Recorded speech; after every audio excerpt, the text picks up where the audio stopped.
Program MBG di Maluku Tengah terkendala. Dinas Pendidikan tak dilibatkan. Pelaksanaan program makan bergizi gratis atau MBG di Kabupaten Maluku Tengah menuai sorotan karena tidak melibatkan Dinas Pendidikan setempat. Program nasional yang diluncurkan serentak di 26 provinsi pada 6 Januari 2025 itu mengalami sejumlah kendala di lapangan. Salah satunya lemahnya koordinasi antara pelaksana program dan pemerintah daerah. Pelaksana tugas atau PLT Kepala Dinas Pendidikan Kabupaten Maluku Tengah, Hussein Mukadar, mengungkapkan bahwa sejak program MBG dijalankan, pihaknya tidak pernah menerima informasi resmi terkait sekolah-sekolah yang menjadi sasaran program. Pernyataan ini disampaikannya menyusul terhentinya pelaksanaan MBG di wilayah Kecamatan Kota Masuhi sejak Sabtu 31 Mei 2025.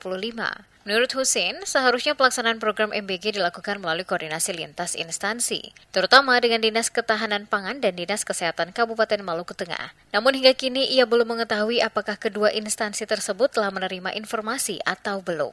Ia menyesalkan kurangnya koordinasi dari pihak pelaksana program, terutama Satuan Pelayanan Pemenuhan Gizi atau SPPG, yang menjadi salah satu vendor penyedia makanan bergizi dengan Dinas Ketahanan Pangan dan Dinas Kesehatan Kabupaten Maluku Tengah. Mukadar menegaskan, Dinas Pendidikan mendukung penuh program unggulan Presiden Prabowo Subianto ini. Namun ia mengingatkan pentingnya pelibatan dinas terkait agar implementasi program berjalan efektif dan tepat sasaran. Menurutnya, kurangnya koordinasi dapat menimbulkan kebingungan di lapangan karena informasi sering berubah-ubah.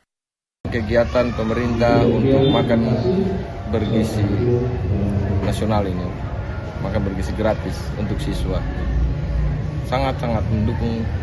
Tetapi itu ada pada Balai Gizi Nasional. Pelaksanaan makan bergizi gratis di Kabupaten Maluku Tengah ini yang sudah berjalan beberapa waktu lalu, bahkan sampai sekarang ada sekolah juga, tapi kita tidak pernah dilibatkan oleh Badan Gizi Nasional. Cuman hanya mereka melalui telepon dan menanyakan terkait dengan berapa jumlah siswa, berapa sekolah, itu saja. Dan tidak ada. Walaupun ini masuk dalam ranah sekolah-sekolah yang di bawah naungan Dinas Pendidikan. Iya, harusnya kan kita duduk bersama dengan pemerintah daerah, dalam hal ini dari Dinas Ketahanan Pangan, kemudian dari Dinas Kesehatan. Saya kurang tahu kalau di Ketahanan Pangan dan Dinas Kesehatan apa sudah diberitahu, tapi kalau untuk Dinas Pendidikan sendiri belum. Lebih lanjut, Mukadar menyoroti kesulitan penyaluran MBG di kawasan pegunungan. Ia menyebutkan bahwa banyak sekolah di wilayah Pamahanu Nusa berada di daerah dengan akses terbatas, sehingga distribusi makanan menjadi tidak optimal. Selain kendala distribusi, aspek pemenuhan gizi dalam menu makanan juga menjadi sorotan. Mukadar mengungkapkan bahwa tidak ada pihak yang melakukan verifikasi terhadap kandungan gizi makanan yang diberikan. Padahal, menurut Peraturan Menteri Kesehatan Nomor 28 Tahun 2019, pemenuhan standar gizi merupakan syarat utama dalam pelaksanaan program semacam ini. Ia juga menambahkan bahwa masih banyak sekolah, khususnya di jenjang SD, yang belum mendapatkan program MBG.